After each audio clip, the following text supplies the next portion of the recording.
এক বেয়াদব বেওকুফ বাদশা ছিল, যার নাম আল্লামা জারুল্লাহ জামাখশরী তাফসীরে কাশাফে লিখেছেন ইউসুফ জুনওয়াজ। এই বাদশা ইউসুফ জুনওয়াজ ঘোষণা করল, আমার দেশে কেউ তাওহীদের দাওয়াত দিতে পারবে না, আমার দেশে কেউ রিসালাতের দাওয়াত দিতে পারবে না, আমার দেশে কেউ কালিমার দাওয়াত দিতে পারবে না, আমার দেশে কেউ রাসূলের কথা বলতে পারবে না। যেই ব্যক্তি আমার দেশে আল্লাহর কথা রাসূলের কথা বলবে তার মৃত্যুদণ্ড। কি দণ্ড? কথা বলেন।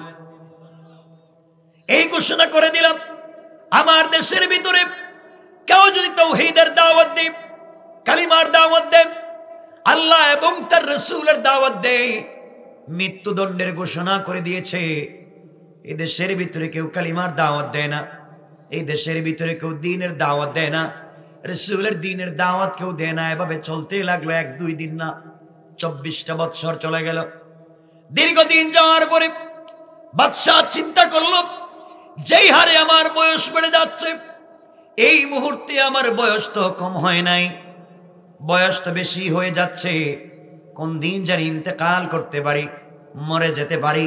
কিন্তু আমি মরে যাওয়ার পরে যাদেরকে এই দেশে কালিমার দাওয়াত দিতে দেই নাই, দ্বীনের দাওয়াত দিতে দেই নাই, তাওহীদের দাওয়াত দিতে দেই নাই, রিসালাতের দাওয়াত দিতে দেই নাই, কোনোভাবে যদি ওদের হাতে এই দেশের ক্ষমতা চলে যায়, যে হারে নির্যাতন করেছি, ওদের হাতে ক্ষমতা গেলে আমাকে আমার পরিবার সহ তো ব্রাশ ফায়ার করে দিতে পারে।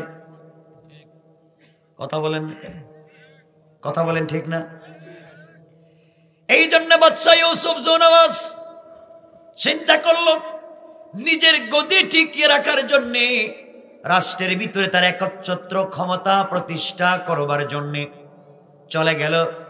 এই জামানার সব থেকে বড় জাদুকর যে ছিল, জাদুকরের কাছে পৌঁছে গেল। জাদুকরকে গিয়ে বলছে, আব্বা জান, আমি চাই আমি মরে গেলে এই দেশের ক্ষমতায় আমার ছেলে থাকবে, সে মরে গেলে তার ছেলে, মরে গেলে তার ছেলে, এইভাবে যুগের পর যুগ, কালের পর কাল আমার পরিবার থেকে এই দেশের শাসন ক্ষমতা পরিচালিত হবে। পৃথিবীর কেউ যেন সুযোগ না পায়, দুনিয়ার কেউ যেন নাজরানের ক্ষমতায় আসবার সুযোগ না পায়, এই ব্যবস্থা কি আপনি করে দিতে পারবেন? জাদুকর বলেছে, বাদশা জাহাপনা, আমি যদি করে দিই আপনি আমাকে কি দেবেন? ইউসুফ জুনওয়াজ বলছে, জাদুকর আপনি যা চাইবেন তাই দেব। ক্লাব কমপ্লিট, চুক্তি হয়ে গেল। চুক্তির ভিত্তিতে জাদুকর ডাক দিয়ে বলছে, ইউসুফ জুনওয়াজ, আপনি যদি চান, আপনি মরে গেলে এই দেশের ক্ষমতায় আপনার ছেলে, সে মরে গেলে তার ছেলে, মরে গেলে তার ছেলে, এইভাবে যুগের পর যুগ, কালের পর কাল আপনার পরিবার থেকে দেশ চলবে। এটা যদি আপনি চান, আপনি আমাকে আপনার দেশ থেকে একটা চালাক, পত্যুৎপন্নমতি, জ্ঞানী একটা যুবককে আমার কাছে পাঠিয়ে দিন। ইউসুফ জুনওয়াজ ডাক দিয়ে বলছে, জাদুকর, একটা মাত্র যুবক যদি তোমার কাছে দেই, এই যুবকের মাধ্যমে আমার দেশে আমি আমার ক্ষমতায় থাকবো, কেউ করতে পারবে না কিছুই, তা কেমনে সম্ভব? জাদুকর বলে দিয়েছে, শোনো ইউসুফ জুনওয়াজ, একটা যুবক যদি আপনি আমাকে দিতে পারেন, এই যুবকটাকে আমি আমার মতো করে জাদুবিদ্যা শিক্ষা দেব। জাদুবিদ্যা শিক্ষার মাধ্যমে সে আপনার দেশে গিয়া জাদুর মাধ্যমে স্বামী স্ত্রীতে ঝগড়া লাগাইয়া দিবে, বাবা ছেলে ঝগড়া, মা মেয়ে ঝগড়া, ভাইয়ে ভাইয়ে ঝগড়া, পরিবারে পরিবারে ঝগড়া, হুজুরে হুজুরে মারামারি, আর পীরে পীরে মারামারি। কথা বলেন না কেন? এগুলো লাগাইয়া দিবে। শুধুমাত্র জাদুবিদ্যার মাধ্যমে দেশের ভিতরে বিশৃঙ্খলা তৈরি করে দিবে। আপনি আপনার দেশ চালাবেন, আপনার বিরুদ্ধে লাগবার মতো সুযোগ ওরা পাবে না, টাইম পাবে না। তারা নিজেরাই ঝগড়া করে দিন শেষ, রাত্র শেষ হয়ে যাবে, নিজেরা নিজেদের বিরুদ্ধে ফতোয়াবাজি করবে, আর আপনার বিরুদ্ধে লাগবার মতো সুযোগ পাবে না। আপনি আপনার দেশ চালাবেন, কেউ কিছু বলতে পারবে না। কন্যা নাউজুবিল্লাহ। বাদশা দেখলো সিস্টেমটা খারাপ না? না খারাপ? কথা বলেন না কেন? আমাদের দেশগুলো আছে নি, আল্লাহ জানে, হুজুরে হুজুরে মারামারি আছে। কথা বলেন না কেন? পিড়ে পিড়ে ঠিকই আছে, যার যার মতো করে মারামারি চালায় যাক। আজ দুনিয়া যেভাবে যায় যাক, আমরা মারামারি করি। আজকে আমরা ফতোয়া দিয়ে উলামায়ে কেরাম মহিলাদেরকে মসজিদে আসা বন্ধ করতে পেরেছি। মহিলারা মাগো মসজিদে যাইও না, ফিতনা। মসজিদে যাওয়াকে ফতোয়া দিয়ে বন্ধ করতে পেরেছি, কিন্তু ফতোয়া দিয়ে মহিলাদেরকে মার্কেটে যাওয়া বন্ধ করতে পারি না। ঠিক কিনা বলেন? আমরা তো ওই জায়গায় ফতোয়া দেই। আমার বন্ধুগণ, এক পর্যায়ে বাদশাহ নিজের দেশে চলে এসেছে। ইউসুফ জুনামাস এসে চিন্তা করে কি করবে। গোটা দেশ তালাশ করে একটা যুবককে পাইল, যেই যুবকের নাম আল্লামা উবাইদুল্লাহ সিন্দি ইনকিলাবি তাফসিরে লিখেন, এই যুবকের নাম আব্দুল্লাহ বিন তামের। কেউ বলেছেন আব্দুল্লাহ বিন তামুর, তার নাম তো আব্দুল্লাহ বা কি যাই নাম হোক। কেউ বলেছেন আব্দুল্লাহ বিন তামের, কেউ বললেন আব্দুল্লাহ বিন তামুর। এই যুবককে বাদশা বলেছে, যুবক শোনো, তুমি শুধুমাত্র জাদুবিদ্যার মাধ্যমে আমার দেশের ভিতরে শুধু ফিতনা লাগাইয়া দিবা, বিনিময়ে যা চাইবা তাই পাইবা। তোমার কাজ হচ্ছে ফিতনা তৈরি করে দেওয়া, এর বিনিময়ে আমি আমার দেশের ক্ষমতায় থাকবো, কেউ সুযোগ পাবে না। তুমি শুধুমাত্র এই কাজটা করে দাও, যা চাইবা তাই পাইবা। এই কথা শুনবার পরে আব্দুল্লাহ বিন তামের দুটা রিওয়ায়াত আশরাফ আলী থানভী বয়ানুল কোরআনে লিখেন। কেউ বলেছেন প্রতিদিন সকাল বেলা চলে যায় জাদুবিদ্যা শিক্ষার জন্য, বিকেল বেলা বাড়িতে ফিরে আসে। আর কেউ বলেছেন 6 মাসের জন্য একাধারে চলে গেল জাদুবিদ্যা শিক্ষার জন্য। সংক্ষেপ কথা, দীর্ঘদিন পরে জাদুবিদ্যা শিক্ষা করে ভয়ঙ্কর জাদু করা হয়। দেশের ভিতরে আসতেছে, এই দেশ থেকে কালিমাওয়ালাদেরকে উঠায়া দেবে, এই দেশ থেকে ইসলামওয়ালাদেরকে উঠায়া দেবে। এই দেশের ভিতরে তাওহীদ থাকবে না, রিসালাত থাকবে না। এই জন্যে ভয়ঙ্কর জাদুকর হয়া নজরান দেশের ভিতরে ঢুকেছে। আমার বন্ধুগণ, যুবক যখন আব্দুল্লাহ বিন তামের দেশের ভিতরে ঢুকলো, তার উদ্দেশ্য হলো এই মুহূর্তে বাদশার সঙ্গে দেখা করব, আর আমার দেশের ভিতরে যারা তাওহীদের দাওয়াত দেয় তাদেরকে সাইজ করব। এই জন্য দেশের ভিতরে ঢুকে যখন বাদশার দরবারে যেতে চায়, রাস্তার মধ্যখানে গিয়ে দেখে একজন চুলওয়ালা, সাদা চুল, সাদা দাড়ি, সাদা পাগড়ি, গাছের গোড়ায় বসে বসে হাসি মুখে সত্য ধর্ম কালিমার দাওয়াত দিয়ে যায়। কোন সুবহানাল্লাহ। গাছের গোড়ায় বসে বসে কালিমার দাওয়াত দিয়ে যান। কোনো মারামারি নাই, কোনো ফিতনা নাই, কোনো আওয়াজ নাই, শান্তি মাথায় হিকমতের সাথে হাসি মুখে দ্বীনের দাওয়াত দিয়ে যায়।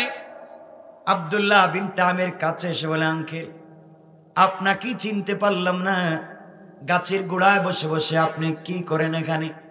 মুরব্বী বলছেন, বাবারে আমি এখানে বসে দ্বীনের দাওয়াত দেই, কালিমার দাওয়াত দেই। আমি আমার ধর্মের সৌন্দর্য মানুষের কাছে উপস্থাপন করি। মারামারি করে না, ফিতনা করে না, কাটাকাটি করে না, সুন্দর করে দিন বুঝাইয়া দেই। কেউ চাইলে মানতে পারে, কেউ চাইলে নাও মানতে পারে। আমার কাজ হচ্ছে ডাইনের রাস্তার বামের রাস্তা বলে দেওয়া, এছাড়া আমি আর কিছুই জানি না। যুবক বলতেছে, আঙ্কেল আপনি কি আমাকে চিনেন? আমি আব্দুল্লাহ বিন তামের।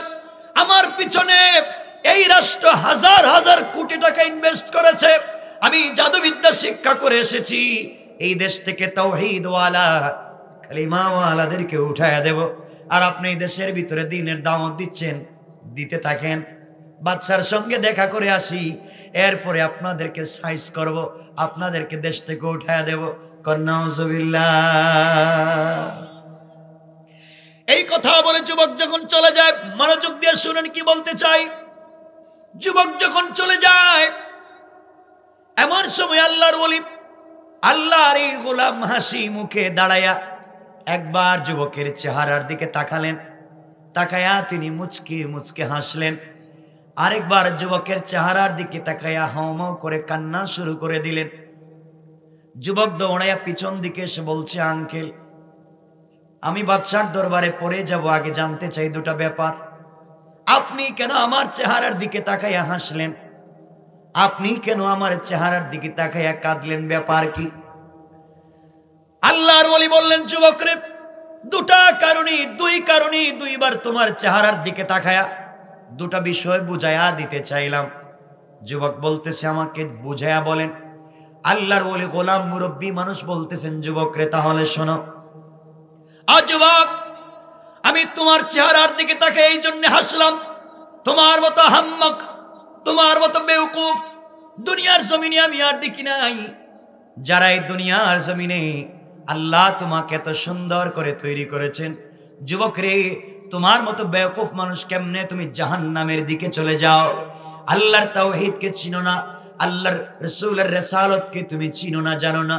যুবক রে, জীবনে অনেক মানুষকে আমি দেখেছি, আল্লাহ তোমাকে এত সুন্দর করে তৈরি করেছে, এমন সুন্দর চেহারার মানুষকে আজ অবধি আমি কোনোদিন দেখি না। কিন্তু যুবকরা আমার ভয় হয়, এত সুন্দর চেহারার মানুষকে আল্লাহ জাহান্নামের আগুন দিয়ে জ্বালাবে, কবরের ভিতরে আঘাত করবে, নির্যাতন করবে। কারণ তোমার ভিতরে আল্লাহর তাওহীদের পরিচয় নাই, তোমার ভিতরে রাসূলের রিসালাতের পরিচয় নাই। নির্যাতনের শিকার হবে, দুনিয়ার জমিন থেকে তুমি কষ্ট করে করে বিদায় নিতে হবে, কিয়ামতের জিন্দেগিতে তুমি নির্যাতিত হবে। এই জন্য তোমার চেহারার দিকে তাকায়া হাসলাম, তোমার মতো বোকা দুনিয়ার জমিনে আর দেখি নাই। যুবকরা, তোমার চেহারার দিকে তাকায় এই জন্য কাঁদলাম। আল্লাহ রাব্বুল ইজ্জত ওয়াল জালাল, কষ্ট হচ্ছে না তো আপনাদের? না। এই দুনিয়ার জমিনে যেই দিন আদম তৈরি করতে গেলেন, খলিফা তৈরি করতে গেলেন, আল্লাহ ফেরেশতাদের সঙ্গে কথা বলেছেন। কোরআনে কারীমের 2 নম্বর সূরা আল বাকারার ভিতরে আছে, আল্লাহ বলছেন وَإِذْ قَالَ رَبُّكَ لِلْمَلَائِكَةِ إِنِّي جَاعِلٌ فِي الْأَرْضِ خَلِيفَةً। জালাল বললেন, ফেরেশতারা আমি দুনিয়ার জমিনে আমার প্রতিনিধি বানাতে চাই, খলিফা বানাতে চাই। ফেরেশতারা বলছে, আল্লাহ আতাজআলু ফীহা মান ইউফসিদু ফীহা ওয়া ইয়াসফিকু দিমা। আয় আল্লাহ তাআলা, আপনি কি তাদেরকে খলিফা বানাবেন যারা নিজেদের মধ্যে মারামারি করবে, ফিতনা করবে, হিংসা বিদ্বেষ করবে, ঝগড়া করবে, রক্তপাত করবে? আপনি তাদেরকে কেন বানাবেন? অথচ আমরা ওয়ানাহানু নুসাব্বিহু বিহামদিকা ওয়া নুকদ্দিসু লাক, আমরা সব সময় 24 আওয়ার্স আপনার ইবাদত করি, তাসবিহ তাহলিল করি, আপনি কেন আমাদেরকে বানাতে যাবেন না? আমার আল্লাহ ওই দিন জবাব দিলেন, ক্বালা ইন্নী আ'লামু মা লা তা'লামুন। আল্লাহ রাব্বুল ইজ্জত ওয়াল জালাল বললেন, আমি কেন বানাতে চাই দুনিয়ার কেউ জানে না, একমাত্র আল্লাহ জানেন। কোন সুবহানাল্লাহ। আজ ওয়াক আব্দুল্লাহ, এমন সময় আমার আল্লাহ ফেরেশতাদেরকে বলেন, ফেরেশতারা আদমের অবয়ব তৈরি করো। ফেরেশতারা মিলে আদমের অবয়ব তৈরি করলেন, হাত দিলেন, পা দিলেন, বডি তৈরি করলেন, কঙ্কাল তৈরি করলেন। আল্লাহ বলেন, ফেরেশতারা তোমরা আদমকে সুন্দর করে তৈরি করেছো, ঠিক আছে, চলে আসো। আমি আল্লাহ রাব্বুল ইজ্জত ওয়াল জালাল আমার কুদরতের হাত দিয়া আদমের কপাল, আদমের কণ্ঠনালী, আদমের কাঁধ, আদমের ঠোঁট, আদমের গাল, আদমের চোখ, এই মুহূর্তে আমি আল্লাহ আমার কুদরতের হাত দিয়ে তৈরি করতে চাই। কোন সুবহানাল্লাহ। ফেরেশতারা প্রশ্ন করেছিল, আল্লাহ তাআলা দুনিয়ার জমিনে আপনি যা সৃষ্টি করেছেন কোন বললে তৈরি হয়ে যায়? আদমকে নিজের হাতে তৈরি করতে গেলেন কেন? কেনই বা নিজের হাত লাগাতে গেলেন? আল্লাহ বলছেন, ফেরেশতারা জানিস না যে গোলাম দুনিয়ার জমিনে যাওয়ার পরে 100 বছরের হায়াত যদি পায়, 99 বছর 11 মাস 29 দিন আমি আল্লাহর নাফরমানি করে ভুল করে করে জিন্দেগি কাটাইয়া দেয়, একটা দিন ইন্তেকালের বাকি আছে, সাকারাত শুরু হয় নাই। আল্লাহ রাব্বুল ইজ্জত ওয়াল জালাল 19 নম্বর পারা 25 নম্বর সূরা আল ফুরকানের 65-66 নম্বর আয়াতে আল্লাহ বললেন, ওয়াল্লাযীনা ইয়াকুলুনা রাব্বানা সরিফ আন্না আযাব জাহান্নাম ইন্না আযাবাহা কানা গরামা।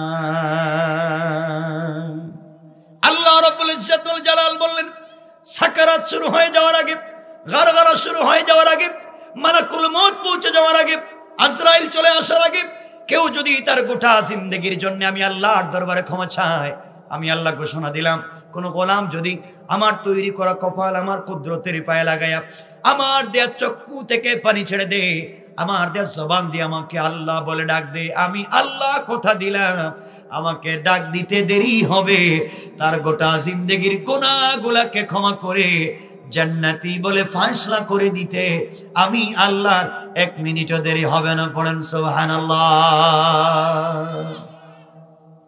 আজ ওয়াক আব্দুল্লাহ আল্লাহ বলেছেন যত বড় অপরাধী হও আল্লাহ মাফ করে দিবেন। তুমি তো এত বড় অপরাধ করো নাই, তুমি মাত্র জাদুবিদ্যা শিক্ষা করে এসেছো। আমার মন বলতেছে এই জন্য কাঁদলাম, তুমি বোকা, তুমি তো এত বড় অপরাধ করো নাই, শুধুমাত্র এই মুহূর্তে তুমি যদি কালিমা পড়ে নাও আমার বিশ্বাস আল্লাহ তোমাকে শুধু জান্নাত দিবে তা না, দুনিয়ার জমিনে তোমাকে বিশ্ববিখ্যাত ওলি বানাইয়া দিবেন। পড়েন সুবহানাল্লাহ, আল্লাহু আকবার। এই যে গোলাম দ্বীনের দাওয়াত দিচ্ছেন, মারামারি আছে, কাটাকাটি আছে, ফিতনা আছে, সুন্দর করে লিল হিকমাতি ওয়াল মাউইযাতিল হাসানাতি, শুরুতে যে কথাটা বলছিলাম হিকমতে সুন্দর করে তারে বুঝাইয়া দিচ্ছেন। এবার যুবক যার পিছনে সরকার হাজার হাজার কোটি টাকা খরচ করেছে দেশে ফিতনা তৈরি করার জন্য, ওনারা ওয়াজ করলেন 2 মিনিট, বাবা এই সেই, এখন কি করবা?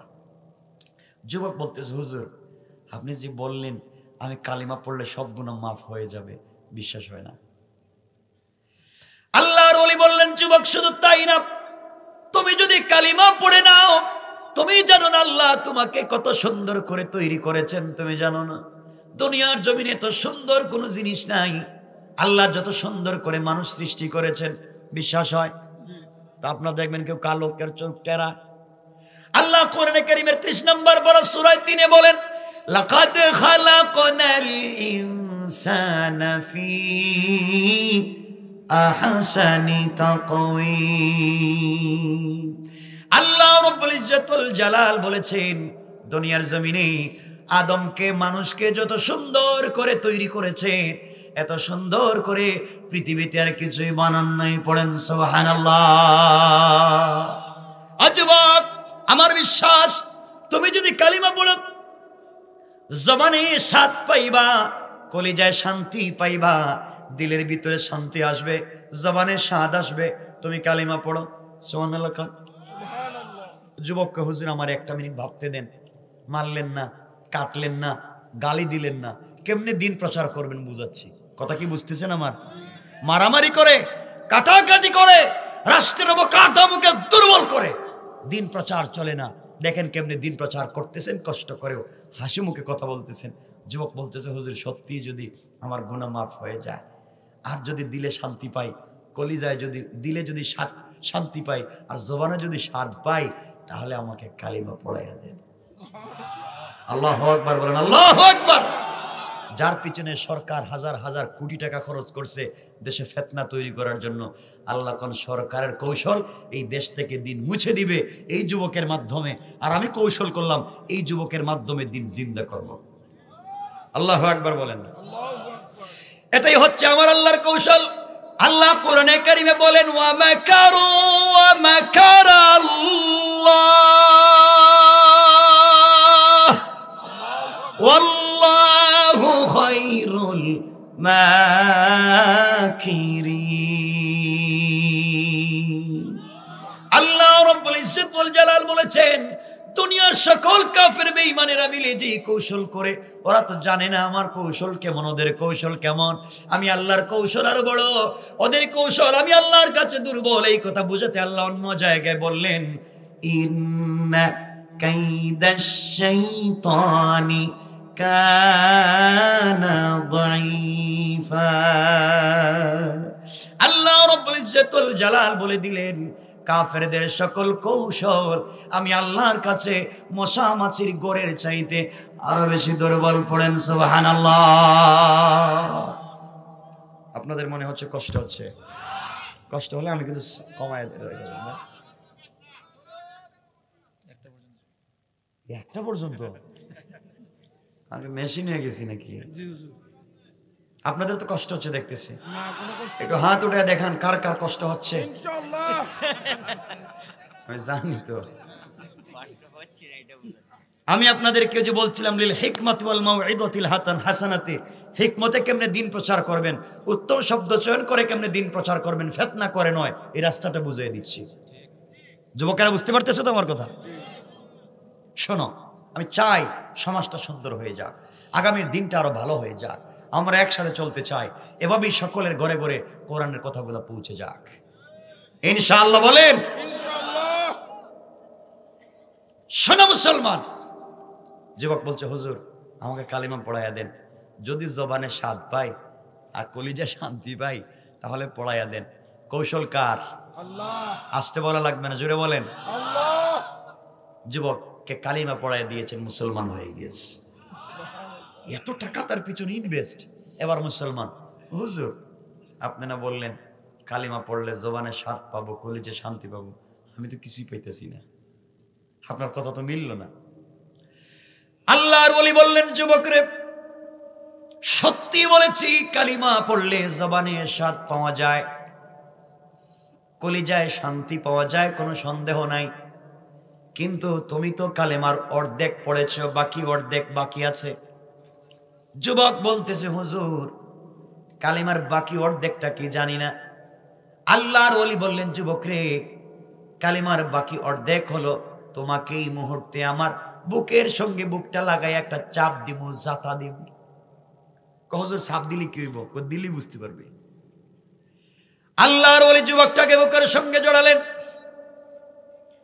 আল্লাহকে ডাক দিয়ে বলছেন আল্লাহ তাআলা এই যুবকের মাধ্যমে এই দেশ থেকে দিন মুছে দেওয়ার কৌশল করেছে সরকার। আমার কাজ ছিল তার জবানে কালিমা জারি করে দেওয়া। আল্লাহ তাআলা আমি তো কালিমা জবানে জারি করে দিয়েছি। আয় আল্লাহ তাআলা, আমার মন বলতেছে এই যুবকের মাধ্যমে এই দেশে দিন জিন্দা হয়ে যাবে। আয় আল্লাহ, এই যুবকের অন্তর থেকে কুফরি নেফাকি দূর করে তোমার ইলমে মারিফতের নূর দিয়া মুনাওয়ার করে দাও। এই কথা বলে বুকের সঙ্গে বুক লাগিয়ে চিৎকার করেছেন।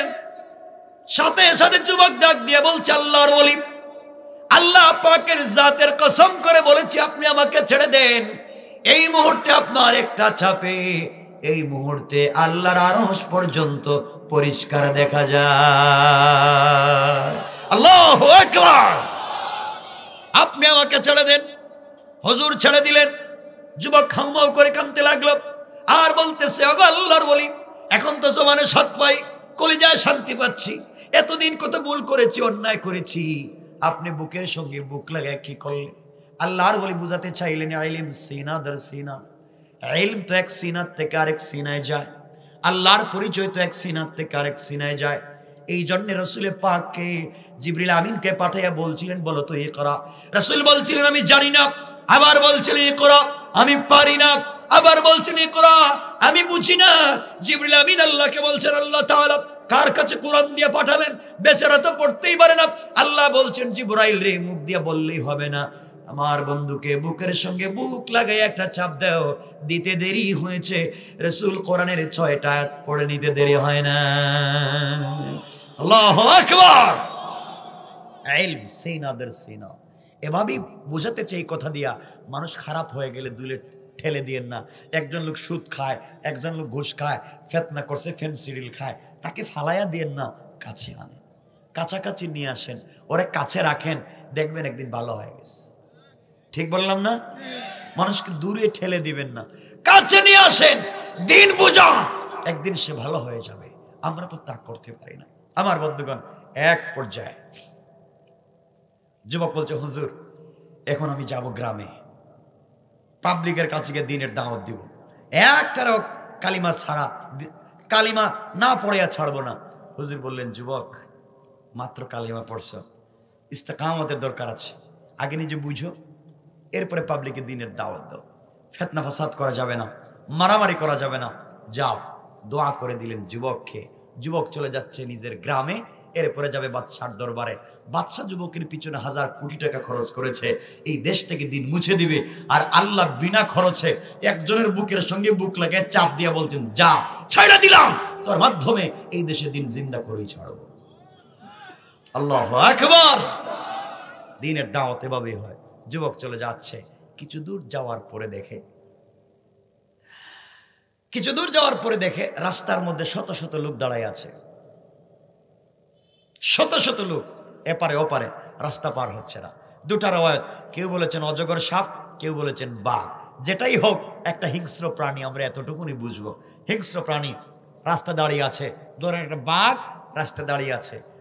যুবক কাছে গিয়ে বলে, আব্দুল্লাহ, কাছে গিয়ে পাবলিককে জিজ্ঞেস করে, আপনারা রাস্তা পার হচ্ছেন না কেন? এত লোক দাঁড়িয়ে আছেন কেন? যুবক, জানিস না এটা বিশাল বড় একটা বাঘ দাঁড়ায় আছে, রাস্তা পার হচ্ছি না, কখন জানি আমাদেরকে মেরে ফেলে, কখন জানি খেয়ে ফেলে, এই জন্য যাচ্ছি না। যুবক, তাইলে একটু দেখি, এইমাত্র কালিমা পড়ে এসেছি, এইমাত্র দিন শিখে এসেছি, আমি একটু পরীক্ষা করে দেখি বাঘের শক্তি বেশি না আল্লাহর কালিমার পাওয়ার বেশি। আল্লাহু আকবার। যুবক আস্তে আস্তে করে বাঘের কাছে গেছে। দেখেন দিনের কত পাওয়ার হয়, ইমানের কেমন স্পিড হয়। যুবক আস্তে আস্তে বাঘের কাছে গেছে, কাছে গিয়ে এক হাত দিয়ে বাঘের কান ধরছে। না, সুবহানাল্লাহ দরকার নেই। আওয়াজে মনে হইতেছে আপনারা 2-4টা করে বাঘ পালতেছেন, মনে হইতেছে যেটা মামুলি ব্যাপার, কানে ধরা। এক হাত দিয়ে যুবক বাঘের কানে ধরছে, আরেক হাত দিয়ে বাঘের গালে একটা থাপ্পড় লাগাই দিছে। আল্লাহু আকবার বলেন না। যুবক ডাক দিয়ে বলছে, এই বাঘ, আল্লাহ তোকে বানিয়েছেন বন জঙ্গলে থাকবার জন্য, এই পাবলিক রাস্তাঘাটে ডিস্টার্ব করো কেন? তুমি কি আমাকে চিনো? আমি কে? আমি কালিমাওয়ালা, এই মুহূর্তে কালিমা পড়ে এসেছি, আমাকে চিনো? আল্লাহু আকবার বলেন। যুবক বাঘের কাছে পরিচয় দেয়, আমি কালিমাওয়ালা। আমরা রাস্তায় কি পরিচয় দিই? আমরা এই এদিক থেকে আসতে ভুয়াপুর স্ট্যান্ডে বা চৌরাস্তা, আমরা রাস্তায় 3টার সময় দাঁড়াইয়া, হ্যাঁ হুজুর যা আছে পকেটে দেন, যা আছে দেন, চিনেন আমি কে? চিনেন? এটি আমরা পরিচয় দিই। ঠিক বললাম না? কি পরিচয় দিই? এদিকে বাদই দিন, আমরা এই পরিচয় দিই। আমাদের ছেলে যদি একটা গাজাকুর হয়ে যায়, একটা শয়তানি করে রাস্তায় নেতার মতো হয়ে যায়, আমরা এর পরিচয় দিই, ঠিক না? আর যুবক বাঘের সামনে পরিচয় দিচ্ছে, আমাকে চিনিস? আমি কালিমাওয়ালা। বলেন আল্লাহু আকবার। আশরাফ আলী থানভী বয়ানুল কোরআনে লিখেন, এই কথা বলবার সাথে সাথে বাঘ মাথাটা নোয়াইয়া কানটা নাড়াইয়া জঙ্গলে যেতে 1 মিনিটও দেরি করে নাই। পাবলিক কই বুঝছি তাইলে এবার।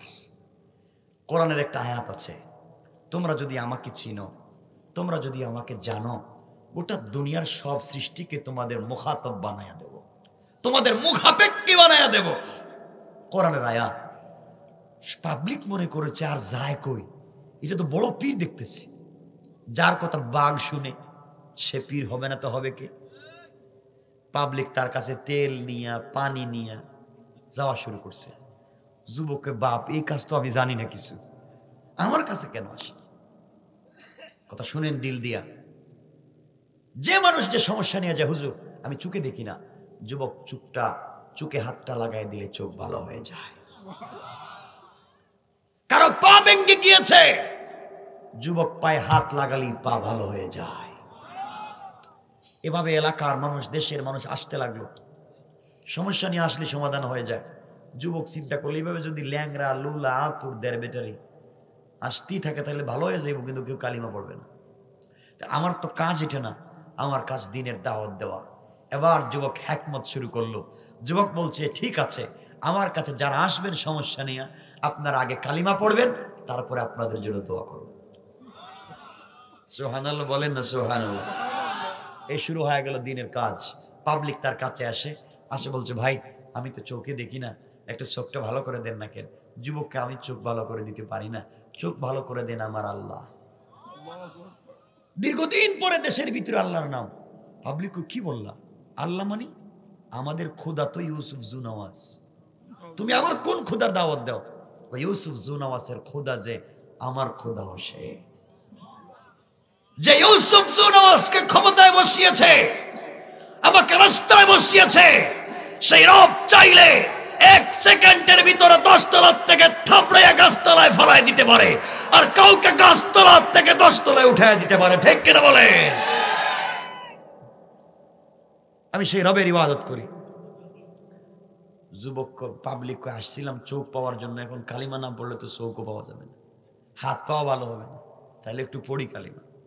আসে মানুষ এসে কালিমা পড়ে, সে চোখে হাত দিয়ে বলে আল্লাহ আমার তো কাজ ছিল কালিমা জারি করে দেওয়া জবানে, যে জবানে কুফরি শিরকি হয়েছে, নেফাকি হয়েছে, আমি জবানে কালিমা জারি করে দিয়েছি। আল্লাহ মানুষগুলাকে দিনের পথে তুমি অটল রাখো। সুবহানাল্লাহ। দেখেন তো দিনের কাজগুলা কেমনে হচ্ছে। কোনো মারামারি আছে? কোনো ফিতনা আছে? কোনো সাম্প্রদায়িক দাঙ্গা আছে? আছে। চলছে দিনের দাওয়াত। সংক্ষেপ করে বলতেছি, এই খবর আস্তে আস্তে করে চলে গেছে বাদশাহ ইউসুফ জুনাওয়াসের মন্ত্রণালয় পর্যন্ত। যে বাদশাহ আইন করে নিষেধ করছে, এই বাদশার দরবারে খবর পৌঁছে গেছে যে আমাদের দেশে এমন একটা ছেলে আছে। এই ইউসুফ জুনাওয়াসের মন্ত্রণালয়ে একজন মন্ত্রী ছিলেন, গালিবান অধিকাংশ ঐতিহাসিকদের রওয়ায়াত, যেমন তারিখ ইবনে জারির তাবারিতে লিখে, এই মন্ত্রী ছিলেন অর্থমন্ত্রী, যার চোখ ছিল কানা কিন্তু জ্ঞান ছিল বেশি। এই জন্য বাদশাহী জ্ঞান বুদ্ধির কারণে তাকে মন্ত্রণালয়ে জায়গা দিছে। কথাগুলো বুঝতেছেন আমার? মন্ত্রী জানতে পারলেন যে একটা লোকের কাছে গেলে চোখ ভালো হয়ে যায়, কিন্তু লোকটা কে কেউ জানে না। সুবহানাল্লাহ বলেন না? কৌশলটা কার? আল্লাহ। মন্ত্রী কিছু হাদিয়া তোহফা উপহার উপঢৌকন নিয়ে দীর্ঘদিন পরে আব্দুল্লাহর কাছে আসতেছেন চোখ পাওয়ার জন্য। আমার মুসলমান বন্ধুগণ, গভীর মনোযোগ। আল্লাহর গোলাম আব্দুল্লাহ বিন তামির বসে আছে বাড়িতে। দীর্ঘদিন সফর করে দেশের অর্থমন্ত্রী চলে আসলেন। আব্দুল্লাহ বিন তামিরের কাছে এসে বলছেন, বাবা শুনছি তুমি নাকি মানুষের কাছে চোখ ফিরিয়ে দিতে পারো। আমি তো দীর্ঘদিন থেকে চোখে দেখি না, তুমি কি আমার চোখের ব্যবস্থা করে দিতে পারবে? আব্দুল্লাহ ডাক দিয়ে বলছে, মন্ত্রী সাহেব আমি কারো চোখ ফিরিয়ে দিতে পারি না, চোখ দিয়ে থাকেন একমাত্র আমার আল্লাহ। দীর্ঘদিন পরে যেই মন্ত্রণালয়ে বসে, যেই জায়গায় বসে আইন পাস করে দ্বীনের দাওয়াতকে বন্ধ করা হয়েছে, দীর্ঘদিন পরে এই মন্ত্রীর কানের সামনে দ্বীনের দাওয়াতের আওয়াজ হয়ে গেল। মন্ত্রী বললেন, বাবা কি বলতে চাও? কে দিতে পারেন? আমাদের খোদা তো ইউসুফ জুনাওয়াস, আর তো কেউ নাই। মন্ত্রী ডাক দিয়া বলছে, মন্ত্রীকে ডাক দিয়ে আব্দুল্লাহ বলছে, মন্ত্রী সাহেব শোনেন, আমাদের ইউসুফ জুনাওয়াস তো খোদা না, ওটা আস্তা বেহুদা। ঠিক কিনা বলেন? ও যদি খোদা হবে তাহলে আমাকে টাকা পয়সা দিয়া জাদুবিদ্যার জন্য কেন পাঠাইছে? নিজেকে নিজের দেশটাকে রক্ষা করতে পারে না। মন্ত্রী বলতেছে, আব্দুল্লাহ তাইলে কি তুমি সেই আব্দুল্লাহ যে আব্দুল্লাহকে বাচ্চা টাকা পয়সা দিয়ে পাঠাইছিল দেশ থেকে কালিমা মুছে দেওয়ার জন্য? তুমি কি সেই আব্দুল্লাহ? আব্দুল্লাহ বলছে, মন্ত্রী সাহেব আমি সেই আব্দুল্লাহ। বাচ্চা আমার পিছনে টাকা পয়সা খরচ করে জাদুবিদ্যা শিখাইয়া আমাকে দেশের ভিতরে যখন পাঠাইয়া দিয়েছে, রাস্তায় আসার পথে আমার আল্লাহ আমাকে জাদু করে কালিমা পড়াইয়া মন্ত্রী তোমার সামনে দাঁড়া করে বলতেছেন, মন্ত্রী সাহেব এই মুহূর্তে কালিমা পড়েন, নাইলে খবর আছে। মন্ত্রী কব, আচ্ছা ইউসুফ, আব্দুল্লাহ কি বলতে চাও? আমি কালিমা পড়বো মানি? সারা জিন্দেগি বাদশাকে মানছি খোদা, এখন বলতো আরেকজনের নাম খোদা। কেন আসছেন আপনি? আমি তো চোখ পাইতে আসছি। আল্লাহর নাম না নিলে চোখ পাইবেন না, আল্লাহর নাম নেয়াই লাগবে চোখ পাইতে হইলে, নাহলে আমার দরকার নেই, আপনি চলে যান। মন্ত্রীর চিন্তা, কার না শখ নাই দুনিয়া দেখতে? শখ আছে না? তাও মন্ত্রী, অর্থমন্ত্রী বলছে, আব্দুল্লাহ আমার চোখটা দেওয়া যায় না? আমি তো কিছুই জানি না, চোখ দেন কে? আল্লাহর উপর ঈমান আনে, আমি দোয়া করে দেখতে পারি। মন্ত্রী চিন্তা করলো, যদি আমি কালিমা পড়ি আর চোখ পাই, তাহলে চোখ পাওয়ার পরে কালিমা ছেড়ে দিব। নিয়ত ভালো, কথা বলেন ভালো। দেখবেন আমাদের দেশে কিছু আছে, সব না, খারাপ না, ভালো মানুষ আছে। আমাদের দেশে কিছু এমপি মন্ত্রী আছে, আমি যদি এইবার মন্ত্রী হতে পারি এই রাস্তার সকল ভালো ভালো রাস্তা সব ভাঙে কাঁচা বানায় দিল, ঠিক কিনা? কয়টাও ঠিক। কেউ কি বলছে কোনোদিন ভালো রাস্তা ভেঙে কাঁচা বানায়? কিন্তু মন্ত্রী সাহেব যত ওয়াদা দেয় নির্বাচনের পরে এর মাইক্রোস্কোপ লাগাইয়া লেন্স ক্যামেরা সার্কিট ফিট কইরা এরা খুঁজে পাওয়া যায় না। কথা বলেন ঠিক কিনা? যা কয় এর বিপরীতে চলে। ম্যাক্সিমাম মোটামুটি ভালো মানুষ আছে, অভাব নেই ভালো মানুষের। তো মন্ত্রীর নিয়ত হয়েছে এইটা, ওই জায়গার থেকে শুরু হয়েছে এটা, যে যদি আমি কালিমা পড়ি আর কালিমা পড়ার পরে চোখ পাইলাম এরপরে সাইডে দিলাম। নিয়ত খুব ভালো। কথা বলেন নাকি না? খারাপ? খারাপ। আব্দুল্লাহ কালিমা পড়ায় দাও, কোন আপত্তি নেই। ঠিক আছে, আব্দুল্লাহ বুঝতেছে কি হইতেছে এখানে। আব্দুল্লাহ ঠিক আছে আপনি কালিমা পড়েন। মন্ত্রী সব কালিমা পড়ছে। কালিমা পড়ার পরে আব্দুল্লাহ বলছে চোখটা কাছে আনেন। আব্দুল্লাহর কাছে গেছে, আব্দুল্লাহ চোখে হাত দিয়ে বলে আল্লাহ ওইটা একটা বাটপার, নিয়ত ভালো না। কিন্তু আল্লাহ যত খারাপই হোক আমি তো তার জবানে কালিমা জারি করে দিয়েছি। আল্লাহ এই মন্ত্রণালয়ের দিন নাই, আমি চাই মন্ত্রীর মাধ্যমে এখানে দিন পৌঁছে যাক। আল্লাহর অন্তর থেকে সব দূর করে চোখটা ভালো করে দাও। বলতে দেরি, চোখ ভালো হইতে দেরি নাই। সুবহানাল্লাহ বলেন না? মন্ত্রী বলতেছে আব্দুল্লাহ তো আমারে দেখতেছে এখন। ঠিক আছে আব্দুল্লাহ এখন যাই, হাত দিয়ে তুফানো কালিমা পড়ছি আমি যাই। আব্দুল্লাহকে কই যাইবেন? ওমা হাত দিয়ে দিলাম, কালিমা পড়লাম, চোখ পাইলাম, আর কি? কয় না মন্ত্রী সাহেব, কালিমা অর্ধেক পড়ছেন, বাকি অর্ধেক বাকি আছে। বাকি অর্ধেকটা কি? জাতা দিমু, জাতা।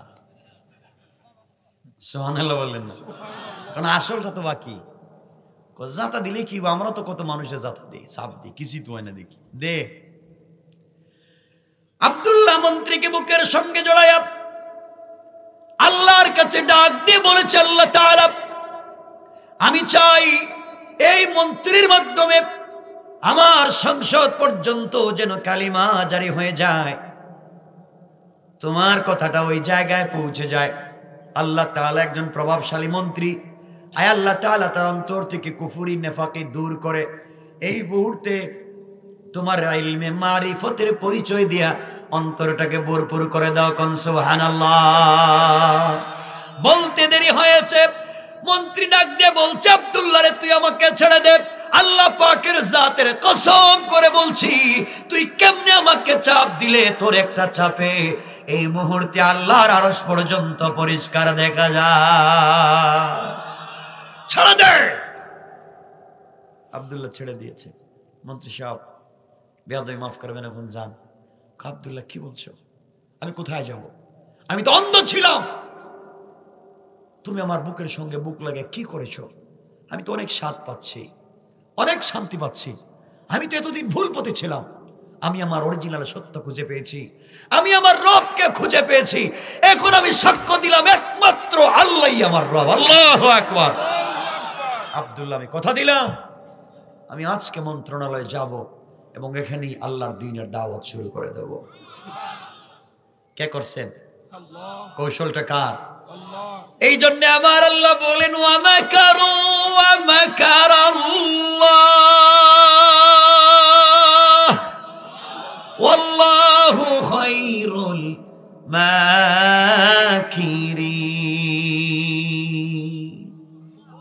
কৌশলটা কার? আল্লাহ। কোরআন বুঝেন, কোরআন অ্যানালাইজ করেন, কোরআন গবেষণা করেন। আমার বন্ধুগণ, মন্ত্রী এখন সংসদে যাচ্ছেন। আমার মনে হচ্ছে মাঝে মাঝে কষ্ট হচ্ছে, মনে হয় বেশি লম্বা করার দরকার না, আপনাদের অবস্থা ভালো না। আর এই যে এই যে এই যে এই শুনেন, এই যে ক্যামেরা নিয়ে আসছো ভাই, তোমাদের পায়ে ধরে বলতেছি আল্লাহর রাস্তা উল্টা পাল্টা লেখা দিও না কিছু। তোমাদের কারণে যে এই বিপদ কলিজায় নিয়ে বসে রয়েছি, কি যে উল্টা পাল্টা লেখা দিব ডাইরেক্ট অ্যাকশন শেষ। সকালে পুলিশ আমার খুঁজতেছে, কোথায় অ্যাকশন করছেন কোন? আল্লাহর ওয়াস্তে কাজটা তোমরা করো না, যদি করো কিন্তু আমি ডিজিটাল নিরাপত্তায় নিয়ে মামলা দিব। যদি উল্টা পাল্টা থ্যামলাইন দাও দিয়ে আমাদেরকে কষ্ট দাও, এমনি দিনের কথা বলতে আসছি, তাহলে লেখা দিবা উল্টা একটা। আর পরের দিন সকালে পুলিশ খুঁজবে, তাহলে তোমার বিরুদ্ধে আমি মামলা দিয়ে দিই। এজন্য এগুলা করা যাবে না। শুধুমাত্র আয়াত, এত নম্বর আয়াত, এত নম্বর সূরা, এই সূরার তাফসীর, দিন বিজয়ের গল্প, দিন প্রচারের কৌশল, এগুলা দিতে পারো। কত সুন্দর কথা, ঠিক বললাম না? মানুষ দিন জানবে, তাফসীর বুঝবে, একটা আয়াতের অরিজিনাল তাফসীর খুঁজে পাবে। তোমরা দিয়া দিবা কোন জায়গার আফ্রিকার কুত্তার ছবি একটা দিয়া, এই যে মাইর হইতেছে, এখানে হুজুর ওয়াজ করছে, ওখানে মাইর হইতেছে। আল্লাহর ওয়াস্তে কাজটা কইরো না। এমনি যে বিপদে আছি, আমার জন্য দোয়া করবেন আপনারা, দোয়া চাই। ঠিক আছে তো ভাই, বুঝছো তো ভাই? আর দিনের কাজ হচ্ছে তোমাদের দ্বারা, কিন্তু যে কাজটা করো মাঝে মাঝে, আল্লাহ। যাক, আমি কিছু অপ্রাসঙ্গিক কথা বললাম, ক্ষমা চাই। আমার বন্ধুগণ, কষ্ট হচ্ছে না তো? তাকবীর দিতে পারবেন? দেখে আওয়াজ করে বলেন লিল্লাহে তাকবীর, আল্লাহু আকবার, নারে তাকবীর, আল্লাহু আকবার। সবার ঠুটে কিন্তু নড়ে না। যাক, দেখবো ইনশাআল্লাহ। আমার বন্ধুগণ, সংক্ষেপ কথা, পরের দিন সংসদ অধিবেশন বসেছে। তো অর্থমন্ত্রী যিনি থাকেন, তিনি তো প্রধানমন্ত্রীর কাছেই বসেন, ঠিক বললাম না? ঠিক। প্রধানমন্ত্রীর কাছে বসেছেন অর্থমন্ত্রী। হঠাৎ করে বাদশাহ ইউসুফ জু নামাজ ঠাকায়া দেখে অর্থমন্ত্রীর চোখ ভালো। বাদশাহ জিজ্ঞাসা, মন্ত্রী সাহেব, আপনি চোখ পাইলেন কোথায়? মন্ত্রী বলতেছে, আমার চোখ তো আল্লাহ দিছে। আল্লাহু আকবার। বাদশাহ কয়, আল্লাহ মানি? আমি না তোমাদের খোদা, আমি ছাড়া আবার কেন? তুমি আসতা বেহুদা। কেমনে? আপনি যদি খোদা হবেন, আপনার নাকের সেন্টার ঠিক নেই কেন? আপনি তো কালো কেন? আপনার ঠোঁটে তো মোটা কেন? পাওয়ার লাইনের মতো ফাড়া ফাড়া কেন? নিজেরা সুন্দর করে বানাইতে পারছেন না, আর এই দুনিয়া কেমনে সুন্দর করে বানাইছেন? বাটপারি করেন, ঠিক কিনা বলেন? বহুত দিন পরে বাদশা ধরা খাইছে। ও শেষ পর্যন্ত আমার মন্ত্রণালয় বৈশা, আমার দেশে থাইকা, আমার দেশে খাইয়া, আমার টাকায় মন্ত্রী হইয়া আমার বিরুদ্ধে, শোনো মন্ত্রী সাহেব, আব্দুল্লাহকে টাকা দিয়ে পাঠাইছি, জাদুবিদ্যা শিক্ষা করে আসতেছে, তোমাকে সাইজ করবে। মন্ত্রী কো, হে আব্দুল্লাহ তো কলিমা পড়াইছে। আল্লাহু আকবার। আমার আল্লাহ বললেন, ইন্না কাইদাশ শাইতানি কানা দাঈফা। তোমরা যে কৌশল করে দিনকে মুছে দিতে চেয়েছো, আমি আল্লাহ তোমাদের কাঁধের উপরে বন্দুক রেখে তোমাদের কাছে দিন প্রচার করে দিয়েছি। কোন সুবহানাল্লাহ। যারা এভাবে দিনের দাওয়াত দেয়, আমি সবগুলো কথা রেফারেন্স ভিত্তিক বলে থাকি, আপনারা খুব মনোযোগ দিবেন, কারণ আমি এখনো শুধু কোরআনের ওয়াজ করতেছি, হাদিসে তো যাই নাই। শোনেন, আপনি যদি দিনের দাওয়াত দেন, তাহলে সব সময় আল্লাহ আপনার সাথে থাকবেন, ঠিক বললাম না? তা কিন্তু বাংলা কথা না, ওটা কোরআনের আয়াত। আপনি যদি আল্লাহর উপরে বিশ্বাস রেখে বাইরে হয়ে যান, কোন তরবারি নাই, আল্লাহ আপনাকে হেফাজত করবেন ইনশাআল্লাহ। এর একটা ব্যাখ্যা আছে, 2 মিনিটে বলে দিই, না কষ্ট হবে? রাসূল পাক সাল্লাল্লাহু আলাইহি ওয়াসাল্লাম যেদিন মক্কা থেকে মদিনায় যান, মদিনা না ইয়াসরিবে গেলেন, পরের নাম মদিনা। রাত্রেবেলা সফর শুরু করেছেন, খুব মনোযোগ দিয়ে শুনবেন। আল্লাহ গভীর রাত্রে ঘুম থেকে উঠালেন। ঘটনা বলবো না, শুধুমাত্র বলবো যে আল্লাহ কেমনে হেফাজত করেন, আল্লাহ কেমনে সাহায্য দেন। ঘুম থেকে উঠালেন, উঠো, ইয়াসরিবে যাও, মদিনায় যাও। রাসূল বলছেন, আল্লাহ আমি কই যাই? মদিনায়। আমি বলছি যাও। আমার নবী ঘুম থেকে উঠে গেলেন, মদিনার দিকে যাত্রা করবেন। হঠাৎ করে তিনি শুনতে পান, ঘরের চতুর্দিকে কাফের বেঈমানেরা নেজা নিয়ে, বল্লম নিয়ে, তীর নিয়ে দাঁড়িয়ে আছে। যে কোনো সময় নবীজিকে আঘাত করতে পারে, হত্যা করতে পারে। ঘর থেকে বের হলে নির্যাতনের শিকার হবেন। আল্লাহ রাব্বুল ইজ্জত ওয়াল জালালের পয়গম্বর বললেন, আল্লাহ তাআলা, আমি ঘর থেকে বের হলে কাফেররা তো আমাকে আঘাত করবে, নির্যাতন করবে, কে বাঁচাবে? আল্লাহ বললেন, বন্ধুরে, তোমার কাজ হলো আমার উপরে ভরসা করে ঘর থেকে বের হয়ে যাও, আর আমি আল্লাহ কথা দিলাম, ঘর থেকে বের হওয়ার দায়িত্ব তোমার, আর হেফাজতের জিম্মাদার স্বয়ং আমি আল্লাহ। বিশ্ব নবী বললেন, আল্লাহ তাআলা, আমি বিশ্বাস করি আমি মানি আপনি আমাকে বাঁচাবেন, ওয়ালাকিন লিয়াতমাইন্না কলবি, কিন্তু অন্তরে প্রশান্তি পাচ্ছি না, আমাকে বাহ্যিকভাবে দেখান কেমনে বাঁচাবেন। আল্লাহ বললেন, বন্ধুরে তাহলে একটা কাজ করো, হাতের মধ্যে কঙ্কর নেও, হাতের মধ্যে কিছু বালি নেও, হাতের মধ্যে কিছু পাথর নেও, কোরআন থেকে কিছু তেলাওয়াত করো, এখানে ঝাড়ফুঁক করো, কাফেরদের উপরে নিক্ষেপ করো। আমি কথা দিলাম তুমি নিক্ষেপ করতে দেরি হবে, আমি বাঁচাতে দেরি হবে না। পড়েন সুবহানাল্লাহ। আমার বন্ধুগণ, আল্লাহ রাসূল বলেন আল্লাহ তাআলা নিক্ষেপ করলে তো একদিকে যায়, আমি যেই দিকে মারবো ওদিকে যাবে, কাফের তো চতুর্দিকে, কেমনে বাঁচাবেন? আমি কেমনে বাঁচবো? একদিকে মারলে অন্যদিকের কাফের আঘাত করবে। আল্লাহ বললেন, বন্ধুরে তোমার কাজ হলো আমার উপরে ভরসা করে আঘাত করা, আর আমি আল্লাহর কাজ হলো সবার চুকে চুকে পৌঁছে দেওয়া। কোন সুবহানাল্লাহ। আমার বন্ধুগণ, এক পর্যায়ে বিশ্বনবী হাতের মধ্যে কঙ্কর নিলেন, তেলাওয়াত করলেন, ফুক দিয়ে মেরে দিলেন, একদিকে গেল, শুধু সামনের দিকে মারলেন, চতুর্দিকের কাফেরদের চুকে চুকে পৌঁছে গেল। লম্বা ইতিহাস, নবী যে মদিনায় চলে গেলেন। আল্লাহ রাব্বুল ইজ্জত ওয়াল জালাল একদিন বিশ্ব নবীকে বললেন, বন্ধুরে বলো ওই দিন কেমনে তুমি বাঁচলে? তুমি তো একদিকে মারলে, চতুর্দিকে গেল কেমনে? আমার নবী বলছেন, আল্লাহ তাআলা জানি না। আমার আল্লাহ বললেন, বন্ধু শোনো, ওয়ামা রামাইতা ইযা রামাইতা ওয়ালাকিন্নাল্লাহ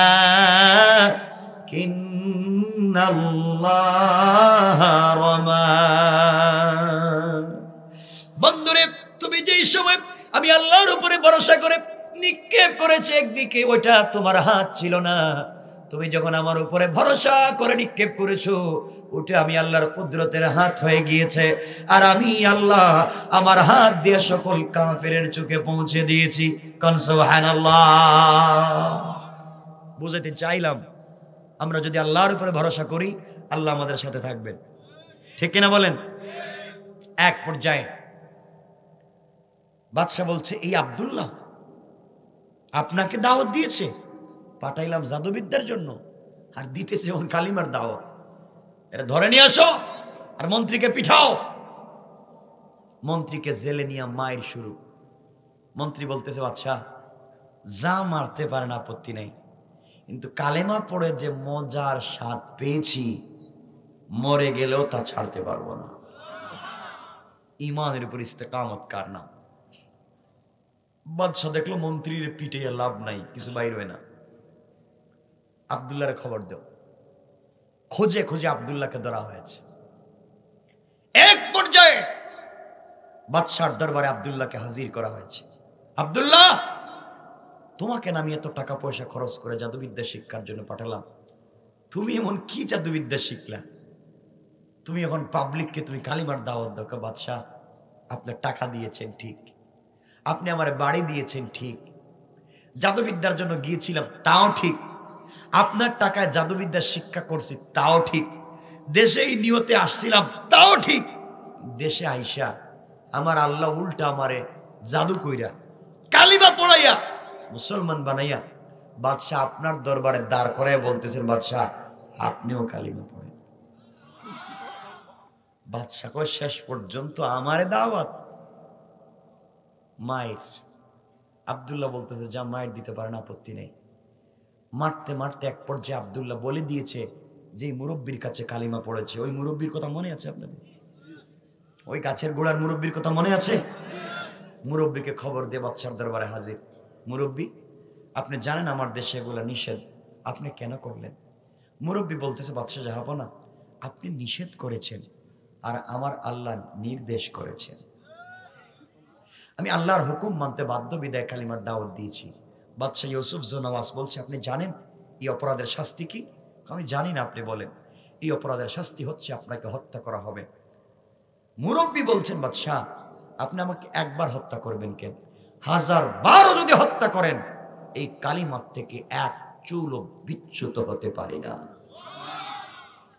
এই কথা বলবার পরে বাদশাহ ইউসুফ জুনওয়াজ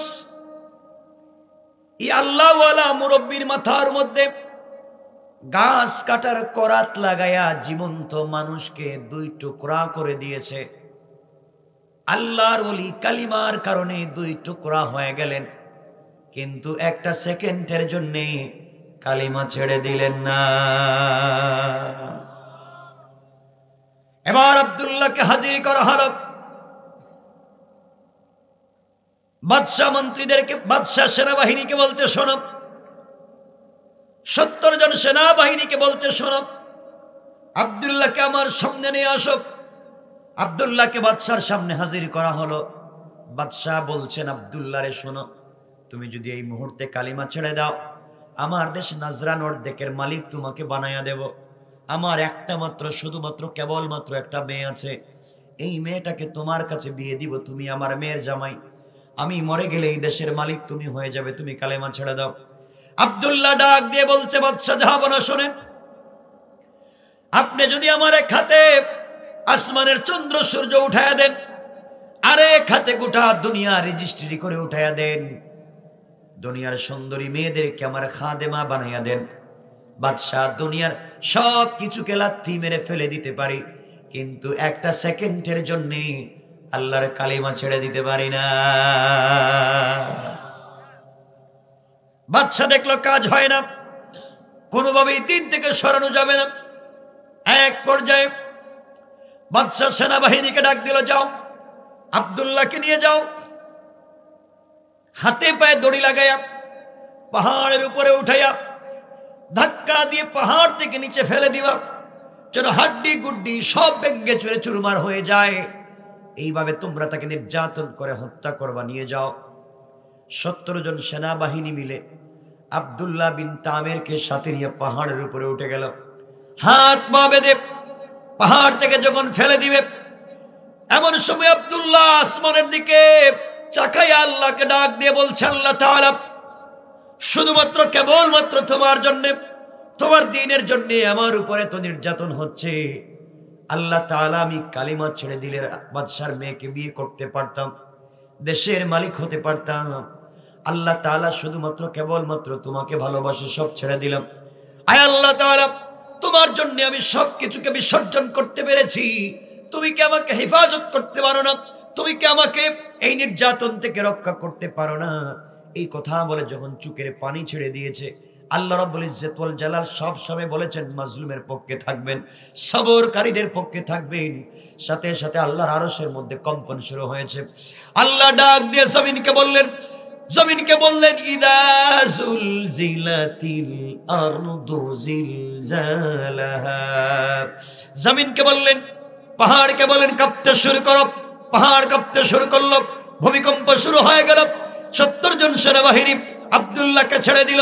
নিজের জীবন বাঁচানোর জন্য যখন দৌড়ায়, আল্লাহ রাব্বুল ইজ্জত ওয়াল জালালের হুকুমে পাহাড় টুকরা টুকরা হয়ে গেল, ফেটে গেল। 70 জন সেনাবাহিনী পাহাড়ের মধ্যখানে ঢুকে গেল। আল্লাহ পাহাড়কে আগের মতো একত্রিত করে দিলেন। আর আব্দুল্লাহ বিন তামেরকে 70 জন সাহাবী, 70 জন সেনাবাহিনী ইন্তেকাল করলো, পাহাড় আগের মতো হয়ে গেল। আর আব্দুল্লাহ বিন তামেরকে আল্লাহ সুস্থ রেখে ভালো অবস্থায় হাঁটাইয়া হাঁটাইয়া বাদশার দরবারে পৌঁছে দিয়েছেন। কান সুবহানাল্লাহ। বাদশা জিজ্ঞাসা করে, আব্দুল্লাহ রে বল, আমার 70 জন সেনাবাহিনী কোথায়? আব্দুল্লাহ বলতেছে, আমি দেখে আসছি, ওরা আমাকে ছেড়ে দিছে, আমাকে ছেড়ে দিয়ে ওরা পাহাড়ের উপরে আল্লাহুম্মা বিসমিকা আমুতু আহইয়া কয়ে ঘুমিয়ে গেছে। ওদেরকে আর পাবেন না। বাদশার কি মাথা খারাপ হয়েছে নাকি? এই কথা শুনে বাদশার মাথা গরম হয়েছে। মরার সময় আমার সঙ্গে ঠাট্টা করো, দুষ্টমি করো। আরো 70 জন সেনাবাহিনী দিয়েছে, যাও একই মুহূর্তে সাগরে নিয়ে যাও, হাত পা বেঁধে সাগরের মধ্যখানে নদীর থেকে ফেলে দিবা, হত্যা করবা। 70 জন সেনাবাহিনী আব্দুল্লাহকে নিয়ে গিয়েছে সাগরের মধ্যখানে, হত্যা করে ফেলবে। এমন সময় আব্দুল্লাহ বলছে, আল্লাহ তাআলা, তুমি আমাকে পাহাড়ে রক্ষা করেছো, এই মুহূর্তে তুমি যদি আমাকে সাগরে রক্ষা না করো, কাফেরেরা বলবে তোমার ক্ষমতা পাহাড়ে চলে, সাগরে চলে না। এই কথা বলে ঠাট্টা করবে, মস্করা করবে। আল্লাহ তাআলা, তুমি যদি আমাকে এই মুহূর্তে সাগর থেকে বাঁচায়া দাও, আমি কথা দিলাম এই দেশের সকল জনগণের কাঁধে কাঁধে তোমার তাওহীদের দাওয়াত পৌঁছায়া দেব। সাথে সাথে সাগর উত্তাল হয়ে গেল, নৌকা ভেঙে টুকরা টুকরা হয়ে গেল।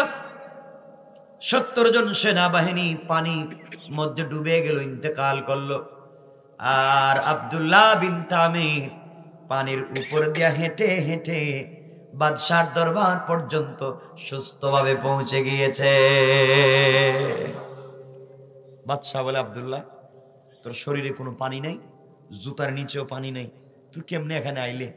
বাদশাহ, আমার আল্লাহ আমাকে বাঁচাইছেন, আর আপনার 70 জন দেখতেছি গোসল করতে করতে ডুবে গেছে। মানে কি? প্রতিদিন 70 জন করে দিবেন, 1 মাস পরে দেখবেন একজনও নাই। আল্লাহু আকবার! আপনি আমার রবের বিরুদ্ধে লাগছেন, পারবেন না। বাদশাহ চিন্তা করলো, প্রতিদিন যদি 70 জন করে দেই, একদিন তো সেনাবাহিনী থাকবো না, ঠিকই না বলেন? তাই কেমনে আটকানো যায়? আল্লাহ বলছেন, কৌশলটা আমার, তুমি ব্যর্থ। এখন বাদশাহ বলতেছে, আব্দুল্লাহ, তুই নিজেই ক তোরে কেমনে মারা যায়। আচ্ছা, এই কথা কি কোন পাগলে বলবে? আমি কি বলবো আমারে কেমনে মারা যায়? আব্দুল্লাহ চিন্তা করলো, আমার তো খেয়াল হচ্ছে মরার আগেও এর জবানে কালিমা পড়ে ছাড়ো। আব্দুল্লাহ বলছে, বাদশাহ, আমার কাছে একটা কৌশল আছে, আমাকে মারতে পারবেন, কিন্তু আমার একটা শর্ত আছে। বাবা, যে শর্ত বলবে হেঁটেই রাজি। তোরে মারা যাবে কিনা এটা কো, মারতে পারবেন আমাকে? এটাই দরকার আমার, তুই যা চাইবে তাই। আব্দুল্লাহ বলছে, বাদশাহ, আমাকে যদি মারতে হয় আমার কথা আপনাকে শুনতে হবে, কিন্তু মারতে পারবেন। কি করা লাগবে? আপনি গোটা দেশে 1 মাস আমার নামে মাইকিং করবেন, ঘোষণা করবেন। গোটা দেশের আবাল বৃদ্ধ বনিতা সকল মানুষকে একটা মাঠে একত্রিত করবেন। ওই জায়গায় আপনি আমাকে নিয়ে যাবেন, আর পাবলিককে বলবেন, একটা যুবককে হত্যা করতে চাই, যুবকের নাম আব্দুল্লাহ। এই বলে দেশের সকল মানুষকে মাঠে নিয়ে আসবেন, আমাকে ওই জায়গায় আপনি নিয়ে যাবেন, নিয়ে আমার গলায় আপনি ছুরি লাগাবেন, কিন্তু মারতে পারবেন না। ওই সময় আমি আপনাকে একটা দোয়া শিখাইয়া দিব, দোয়া। এই দোয়া বলে যদি আমার গলায় ছুরি লাগান, তাইলেই কেবল আপনি মারতে পারবেন, আর এই দোয়া না পড়লে মারতে পারবেন না। সুবহানাল্লাহ। বাদশাকে যত দোয়া বল সব পড়তে রাজি, তুই মরবে কিনা এটা কর। বলে, এই দোয়া যদি পড়েন তাইলে মারতে পারবেন, আর না হয় মারার কোনো সুযোগ নাই। বাদশা বলছে, ঠিক আছে, আমি সবাই আয়োজন করতেছি, এরপরে তোকে মারা লাগবে, কারণ বাদশার একটাই টার্গেট, ও মইরা গেলে গাই দেশের কেউ কালিমার দাওয়াত কথা বলেন দিবে না। কিন্তু কৌশল করছেন কে? আল্লাহ। সবাই বলেন কে? আল্লাহ। আমার বন্ধুগণ, গভীর মনোযোগ, লম্বা কথা সংক্ষেপ করে দিলাম। এক পর্যায়ে এই নির্ধারিত দিন পৌঁছে গেল। বাদশাহ গোটা দেশের মানুষকে একত্রিত করলো। সকল মানুষ যখন মাঠের মধ্যে জমা হয়ে গেল, আবাল বৃদ্ধ বনিতা নারী পুরুষ সকলেই হাজির। সবার একটাই চিন্তা, পৃথিবীতে বাদশাহ কত মানুষকে হত্যা করেছে, কোনদিন কাউকে দাওয়াত করে নাই, আর আজকে মাত্র একটা যুবককে মারবে, তাও গোটা দেশের মানুষকে জমা করেছে। জানতে চাই, মানুষের ভিতরে আগ্রহ কমছে না বাড়ছে? কথা বলেন। সবাই আব্দুল্লাহকে দেখতে চায়। গোটা দেশের মানুষ যখন মাঠের মধ্যে হাজির, সবার সামনে একটা মঞ্চ করা হলো। এই মঞ্চে আব্দুল্লাহকে শোয়াইয়া হত্যা করা হবে। বাদশা ডাক দিয়ে বলছে, আব্দুল্লাহ রে, এই মুহূর্তে তোমাকে হত্যা করা হবে, তুমি বলো তো তোমার জীবনে কোনো চাহিদা আছে কি?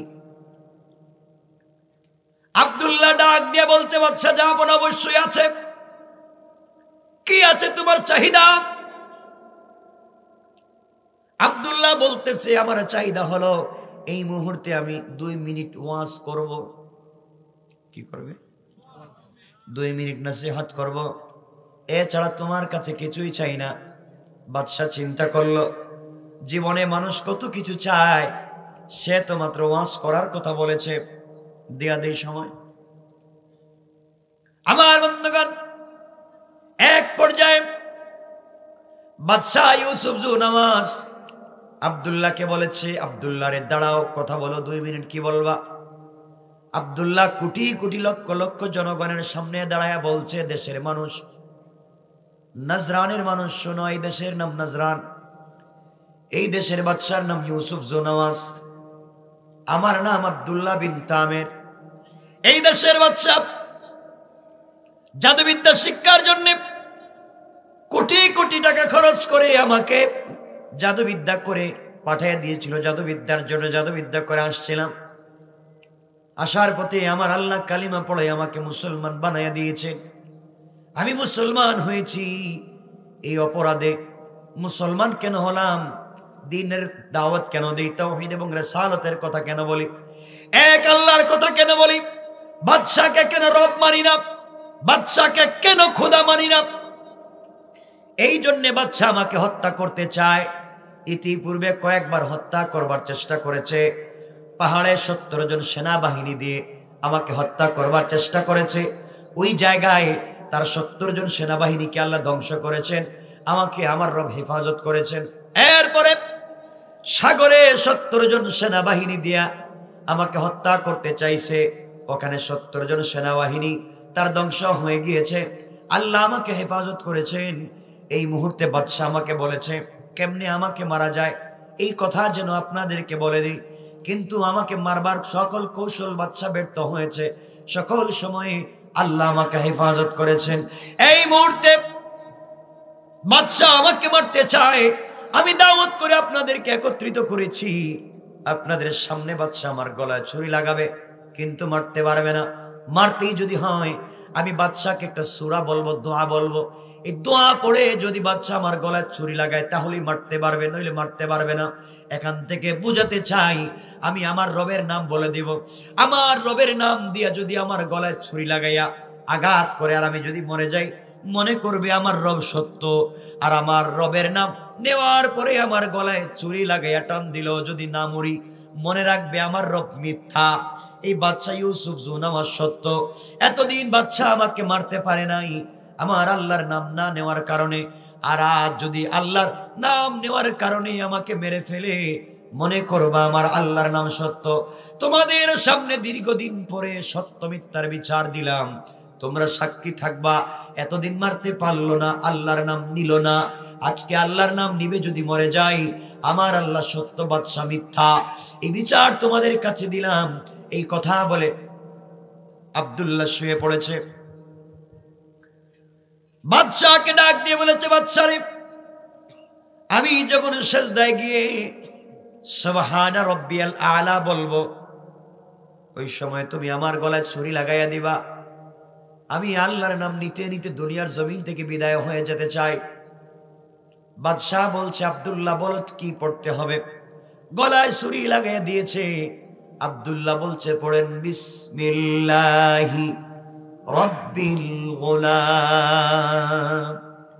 এই গোলামের সত্য রবের নামে গলায় ছুরি লাগাইয়া দিলাম। এই গোলামের রব যদি সত্য হয়, গোলামটা মরে যাবে। আর গোলামের রব যদি সত্য না হয়, গোলাম মরবে না। এই কথা বলে আব্দুল্লাহর গলায় যখন ছুরি লাগাইয়া টান দিয়েছে, টান দিতে দেরি হয়েছে। আব্দুল্লাহ সাথে সাথে শাহাদাত বরণ করে জান্নাতে যেতে দেরি হয় না। আল্লাহু আকবার। আব্দুল্লাহ ইন্তেকাল করেছে, শহীদ হয়েছে। বাদশা কয় ঠিক আছে, এই তো শেষ, কালিমা শেষ। আব্দুল্লাহ শেষ, আব্দুল্লাহর পিসাবও শেষ, মন্ত্রীও শেষ। এই দেশের কে কালিমার দাওয়াত দিবে? কেউ নাই। নাচতেছে নাচতেছে। দেশের কোটি কোটি জনগণ দেখছেনি। পানি আছে দিছো কখনো আমার বন্ধুগণ? এক পর্যায়ে বাদশা বলতেছে, কেউ নয়, এই দেশে আমার পরে আর কারো ক্ষমতা নাই, কোন আল্লাহর ক্ষমতা নাই। দেশের লক্ষ লক্ষ জনগণ দেখছে না দেখে নাই? দেশের জনগণ চিন্তা করে, এতদিন আব্দুল্লাহকে মারতে পারলো না, আব্দুল্লাহর আল্লাহর নাম না নেওয়ার কারণে। আর আজকে বাদশা আব্দুল্লাহকে মারতে পেরেছে আব্দুল্লাহর আল্লাহর নাম নেওয়ার কারণে। তাহলে তো আব্দুল্লাহর আল্লাহই দেখতেছি সত্য আল্লাহ। আল্লাহু আকবার বলেন। এতদিন মারতে পারলো না, আব্দুল্লাহর আল্লাহর নাম নেইনি, আজ মারতে পারলো। আব্দুল্লাহর আল্লাহর নাম নেওয়ার কারণে। তাহলে এতদিন তো আমরা ভুল পথে ছিলাম, আব্দুল্লাহর আল্লাহ সত্য আল্লাহ। এতদিন তো আমরা ভুল ভাবে ইউসুফকে খোদা মনে করেছি। দেশে লক্ষ লক্ষ জনগণ দাঁড়াইয়া গেল, আর বাদশা ইউসুফ জুনাওয়াজকে লক্ষ্য করে বলছে, বাদশারে এতদিন ভুল পথে ছিলাম, ইউসুফ জুনাওয়াজের শাহাদাতের মাধ্যমে আমাদের চোখে আঙ্গুল দিয়ে দেখাইয়া দিল তুমি ভুয়া, তুমি মিথ্যাবাদী, আব্দুল্লাহর আল্লাহ সত্য আল্লাহ। এই মুহূর্তে তোমার সামনে আব্দুল্লাহর রক্তকে সাক্ষী রেখে আমরা দেশের লক্ষ লক্ষ জনগণ তোমার সামনে কালিমা পড়ে মুসলমান হয়ে গেলাম।